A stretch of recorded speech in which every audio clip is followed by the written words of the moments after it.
Ne kemi bërë denoncime, kemi çuar në bashki, në prokurori, dhe bashkia ka shkuar, ka nxjerrë leje një javë mbas i ka hap punimet. Ne jemi situatën e shkeljes ligjit. I bëj thirrje prokurorisë të reagojë me urgjencë sepse po grabitet territori. Dhe në moment që grabitet territori, këta mund të bëjnë gjithçka.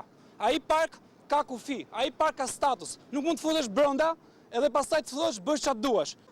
Nëse bashkia nuk të hiqet ky projekt, sot jemi 200-300 veta, nesër do jemi 5000 veta atje, edhe do bëjmë gjithçka që ajo gjë mos bëhet. Ne duam të ngrejmë sensibilitetin publik që policia disa huj që ruajnë hujt, janë vënë atje si huj dhe komandon nga huj.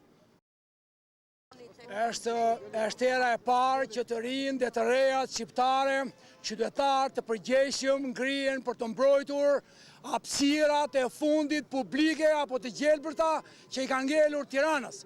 Kur dihet fare mirë që 11 parkinge në Toksor do bëjnë që hapësirat e fundit gjelbërt do shkatrohen. Kur dihet fare mirë që hapësira përballë Galerisë së Arteve prej 2 vjetësh do jetë me një vepër Gjoja Arti që do t'i zëri frymën veprës më të bukur të arkitektit Enver Faja. Do ndërtohen 2 metro gjerësi i pisëm dhe 5000 metro gjatësi, që do të thotë 205 të prera. Do ndërtohen 2 metro gjerësi, korsi, bicikletash dhe 205 të prera me 5000 metro të gjata.